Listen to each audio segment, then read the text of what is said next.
চিন্তা এমন একটা ব্যাধি যা আপনাকে স্থির থাকতে দেয় না, আপনার বর্তমানে সমস্ত আনন্দ নষ্ট করে দেয়। যারা বেশি চিন্তা করে তাদের আপনি কখনো খুশিতে থাকতে দেখবেন না। চিন্তায় ডুবে থাকা ব্যক্তিরা কখনো আনন্দে থাকতে পারে না। হয় এরা অতীতকে নিয়ে চিন্তা করে যে এটা করলে ভালো হতো, সেটা করলে ভালো হতো, আমি সেটা করিনি বলেই আজ আমার এটা হলো, ইত্যাদি ইত্যাদি। অতীতকে নিয়ে পড়ে থাকা মোটেই ভালো জিনিস নয়। অতীতকে আপনি কখনোই পাল্টাতে পারবেন না। অনেকে আবার ভবিষ্যৎ নিয়েও বেশি চিন্তা করে, আমার এটা হবে তো, আমি এটা করতে পারবো তো, আমি ভালো চাকরিটা পাবো তো, বা আমার ছেলেটা বা আমার মেয়েটা ভবিষ্যতে কি করবে, তারা ঠিকভাবে প্রতিষ্ঠিত হবে তো, এই সব। কিন্তু এরা এটা ভাবে না যে ভবিষ্যৎ কারো হাতে নেই। তাহলে আপনাকে বেশি ফোকাস করতে হবে বর্তমানের ওপর।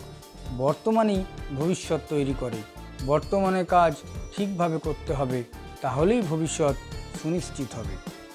অনেকে আবার ভাবে জগতের বা তাদের পরিবারের সব দায়িত্বই এদের উপরই দেওয়া হয়েছে, আমি যদি খেয়াল না রাখি তাহলে সব তছনছ হয়ে যাবে।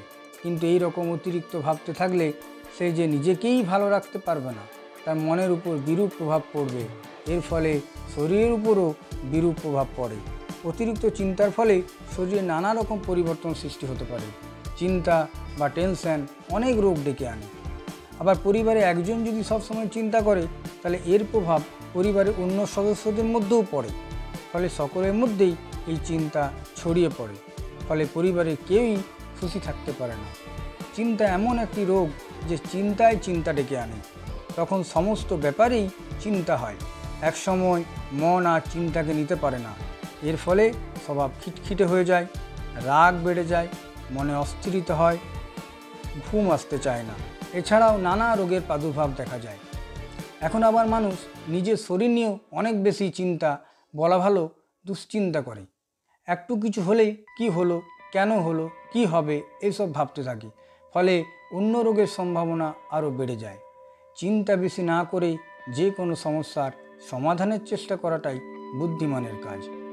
চিন্তা এমন একটা বিষ যেটা আপনার কালকে ভালো তো করবেই না, বরং আপনার বর্তমানে সুখ শান্তিকে বরবাদ করে দেবে। চিন্তা বেশি করে আজ পর্যন্ত কারো ভালো হয়নি, তাই চিন্তা থেকে দূরে থাকতে হবে।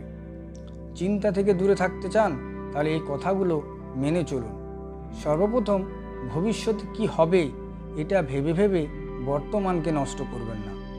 ভবিষ্যৎ কি হবে সেটা কেউ জানে না, তাই বর্তমানে ভালো থাকার চেষ্টা করুন। ছোট ছোট আনন্দকে উপভোগ করুন। আনন্দ করার জন্য কোনো উৎসবের অপেক্ষা করবেন না। যে কোনো জিনিসের মধ্যেই বা ছোটোখাটো কোনো ঘটনার মধ্যেই আনন্দকে খুঁজে নিতে হবে। আর কিছু জিনিসকে ঝেড়ে ফেলুন। লোকের কথায় বেশি কান দেবেন না, নিজেকে ভালোবাসুন। আর একটা কথা মনে রাখবেন যে পরিস্থিতি কখনো আপনার হিসেব মতো চলবে না। পরিস্থিতি পরিবর্তনশীল। সব পরিস্থিতিতেই মানিয়ে নিতে হবে। সব পরিস্থিতির মধ্যেই নিজেকে অ্যাডজাস্ট করে নিতে হবে। জীবনে কি পাননি সেই বিষয়ে বেশি ভেবে কোনো লাভ নেই, বরং কি পেয়েছেন বা কি পেতে পারেন সেই বিষয়েই ভাবুন। আজ এটা ভাবা ছাড়ুন যে আপনাকেই সব করতে হবে, আপনি ছাড়া অচল। এই পৃথিবীতে সবই নিজের গতিতে চলে। এই রঙ্গমঞ্চে আমরা সবাই অভিনেতা মাত্র। তাই নিজের অভিনয় করে যান, খুশিতে থাকুন, আনন্দে থাকুন। সর্বোপরি বলে রাখি, আমাদের সকলের উপরেই সর্বশক্তিমান তো আছেনই, তিনি আমাদের সব ঠিক করে দেবেন। বন্ধুরা, ভিডিওটি দেখে যদি ভালো লাগে তাহলে অবশ্যই একটি লাইক করবেন এবং সবাইকে শেয়ার করবেন, যাতে তারাও ভিডিওটি দেখে উপকৃত হতে পারে। আর যারা নতুন এই চ্যানেলে ভিডিও দেখছো, তারা একটু চ্যানেলটি সাবস্ক্রাইব করে নেবে। ধন্যবাদ।